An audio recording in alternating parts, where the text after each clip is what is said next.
Benvenuti anche oggi sul mio canale, io sono Rosa Parlato e oggi vi mostro come possiamo realizzare in tondo una lavorazione che ci permetterà ovviamente di realizzare quello che può essere un tappeto, una borsa, quindi una base per una borsa tonda o altro che ovviamente vi suggerisce la vostra creatività. Per questa lavorazione io uso un filato specifico, ma voi potete usare chiaramente qualsiasi filato tenendo conto sempre dei suggerimenti che vi do, quindi guardate bene tutto il video per capire bene come adattare il vostro filato. Nel mio caso io uso il My Macramé di Stafil, è una cake ball, ci sono varie sfumature, io uso questa più scura ma ovviamente c'è una grande scelta. Ogni gomitolo è di circa 250 grammi per 220 metri. Iniziamo con anello magico, in questa maniera qui ho il filino più corto, realizzo, vedete, una X, la attraverso, carico il filo del gomitolo e inizio con 1, 2 e 3 catenelle, filo sull'uncinetto, entro all'interno e lavoro un totale di 14 maglie alte con uncinetto 4,5. Ovviamente con ogni filato vi dovete rendere conto di quante maglie alte avete bisogno man mano che lavorate.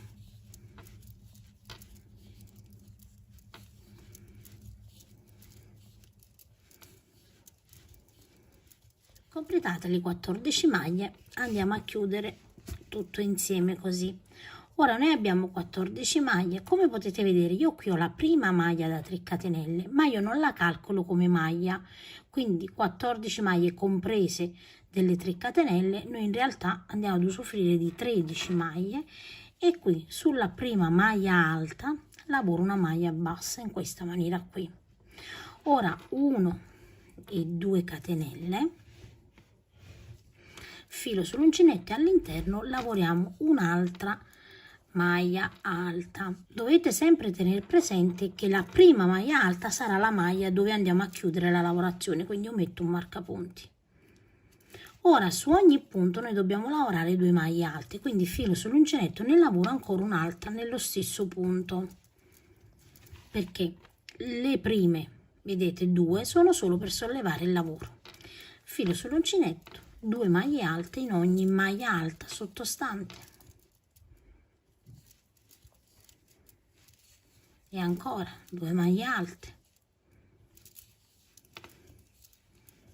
e dobbiamo proseguire lavorando 2 maglie alte in ogni maglia alta sottostante fino ad arrivare dove abbiamo il nostro marcapunti. Arrivo, guardate, a fine riga dove ho la maglia bassa più le 2 catenelle, filo sull'uncinetto, entro all'interno e lavoro la maglia alta, salto le 2 catenelle,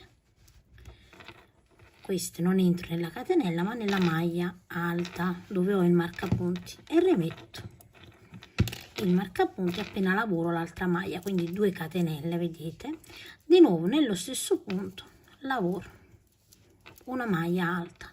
Su questa maglia alta noi andiamo a rimettere sempre il marcapunti.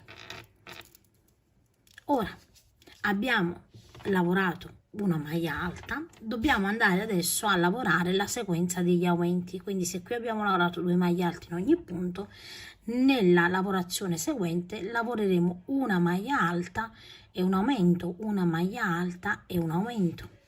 Ora io qui lavoro sempre le 2 maglie alte, quindi inizio sempre con un aumento e in quella dopo una maglia alta, nel punto successivo 2 maglie alte, quindi un aumento e nel punto dopo una maglia alta, 2 maglie alte, l'aumento in quella dopo e un aumento e una maglia semplice, scusate, in quella dopo. Quindi proseguite con un aumento, 2 maglie alte nello stesso punto e una maglia semplice, un aumento, una maglia semplice, un aumento, una maglia semplice fino al marcapunti. Io, vedete, alla fine della riga, nell'ultimo punto ho iniziato con un aumento e chiaramente termino con un aumento. Dove ho, vedete, la maglia bassa delle 2 catenelle che in realtà io salto, io all'interno entro comunque e lavoro sempre una maglia bassa.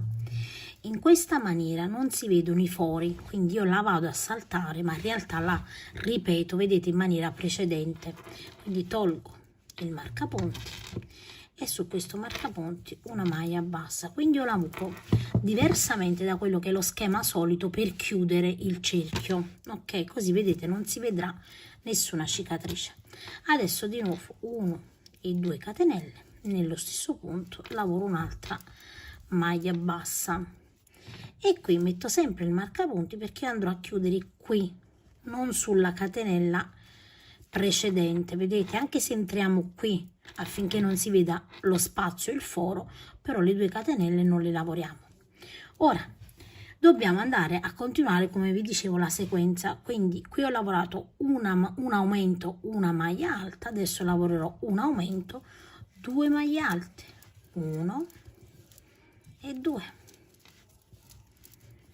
nel prossimo un aumento, 1 e 2 nello stesso punto.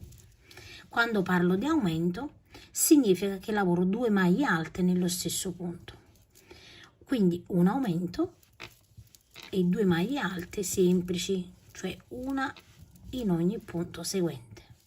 Nel prossimo un aumento, 2 maglie alte e poi una maglia bassa nei prossimi 2, 1 e 2, e proseguiamo così fino al marcapunti.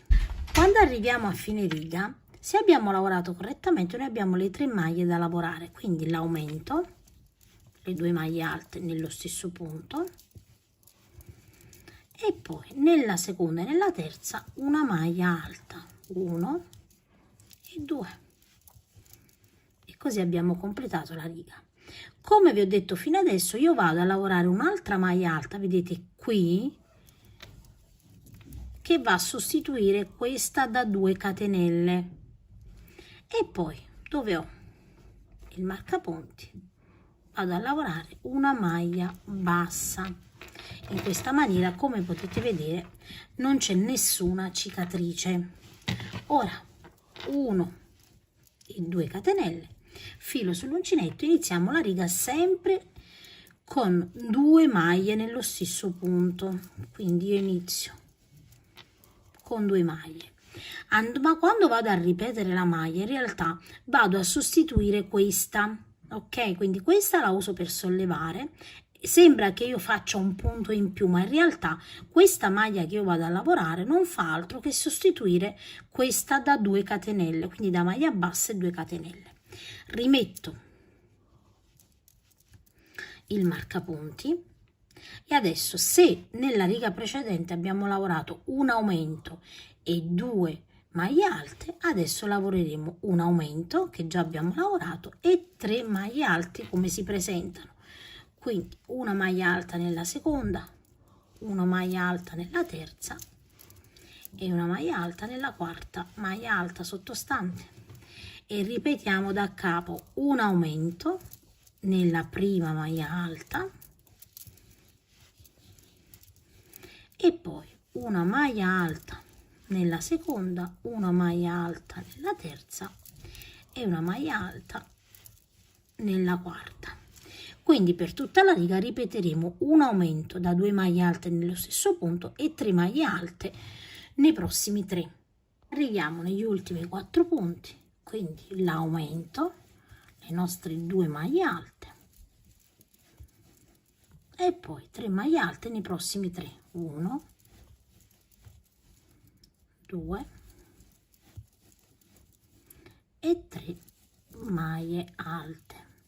Adesso ovviamente vado a ripetere, vedete, la maglia nella maglia bassa e poi vado a chiudere sulla maglia alta con una maglia bassa, 1 e 2 catenelle. Ripeto sempre una maglia alta, vedete, nello stesso punto, che calcolerò come aumento.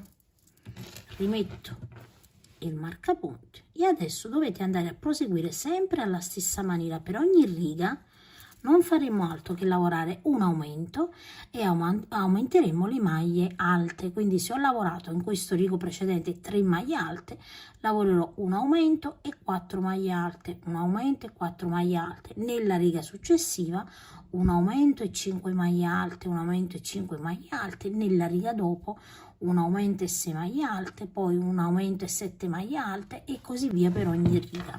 In questa maniera andate sempre a controllare che il vostro cerchio, vedete, si mantenga disteso, ovviamente non troppo. Nel caso vediate che il vostro cerchio tende ad allargarsi troppo, andate a fare qualche giro di maglia alta senza aumenti.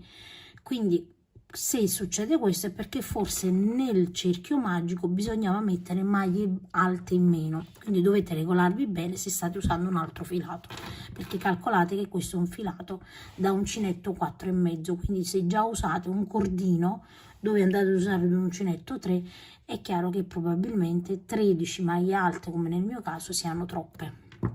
A questo punto andate a proseguire fino ad arrivare ad una larghezza che preferite. Io ho proseguito fino ad arrivare ad un diametro di 30 cm. Ovviamente è opzionale. A questo punto, una volta che avete raggiunto una certa larghezza, potete fare di questo tondo un tappeto, un copritavola, insomma potete veramente svariare poi con tanti progetti che avete in mente. Io vi ringrazio come sempre di seguire i miei tutorial e vi saluto rimandandovi ad uno dei prossimi.